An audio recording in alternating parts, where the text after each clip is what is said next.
Last updated October 27, 2017, 3:25 p.m. EDT.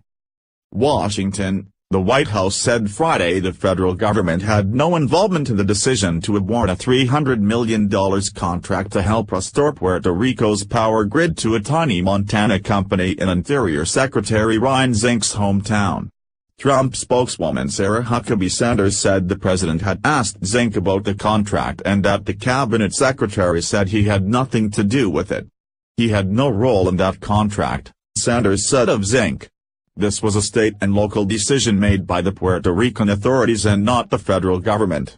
The administration is seeking to distance itself from the issue amid a growing number of investigations and a bipartisan course of criticism from Capitol Hill. The Department of Homeland Security's Inspector General, an agency watchdog, confirmed Friday that federal auditors will review the Whitefish contract. As part of their standard procedure, they will conduct vetting to look for the presence of any inappropriate relationships, said Arlen Morales, a spokeswoman for the Inspector General's office.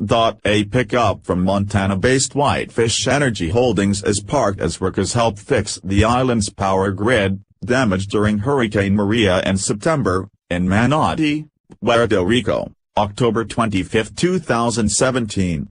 Alvin Buys, Reuters. The Federal Emergency Management Agency, FEMA, said in a statement earlier Friday that any language in the controversial contract saying the agency approved of the deal with Whitefish Energy Holdings is inaccurate.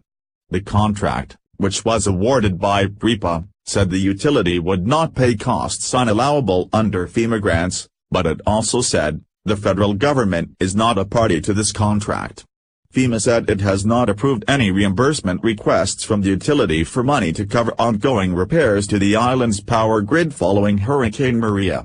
The agency said its initial review raised significant concerns about how Whitefish got the deal and whether the contracted prices were reasonable. The two-year-old company had just 2 full-time employees when the storm hit September 20. It has since hired more than 300 workers.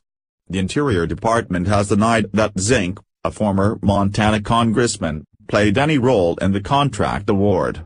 Zink knows Whitefish CEO Andy Techmansky because they both live in a small town where everyone knows everyone, a spokeswoman said.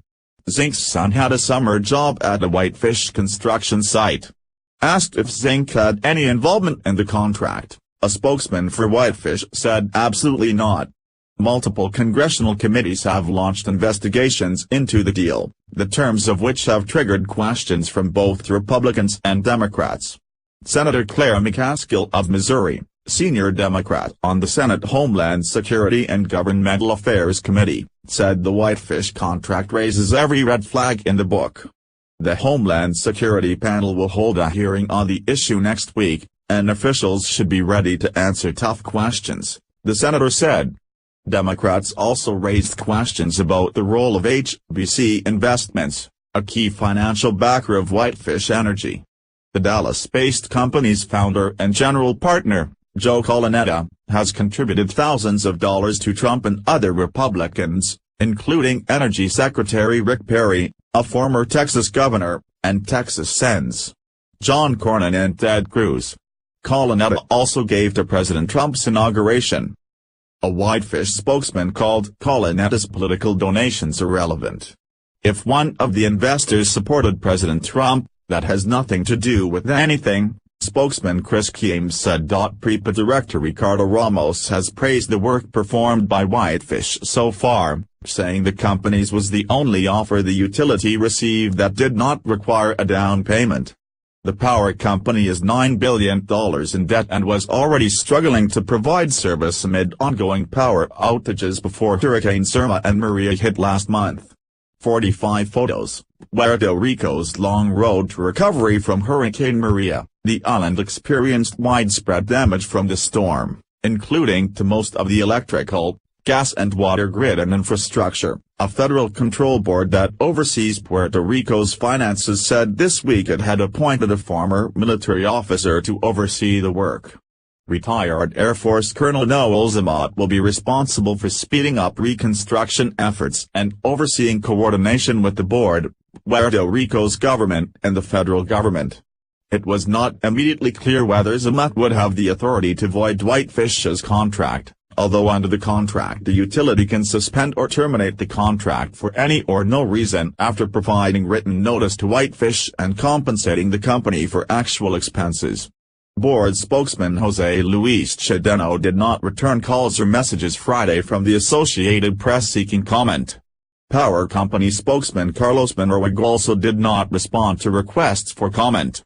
About 75% of the U.S. territory remains without power more than a month after the Category 4 storm made landfall. Zamet told Puerto Rico radio station CAC 580 on Friday that once a judge confirms him as Chief Transformation Officer of Puerto Rico's Electric Power Authority, he will review all of the agency's contracts. "We're going to be incredibly transparent," he said, declining further comment on any issues related to Whitefish.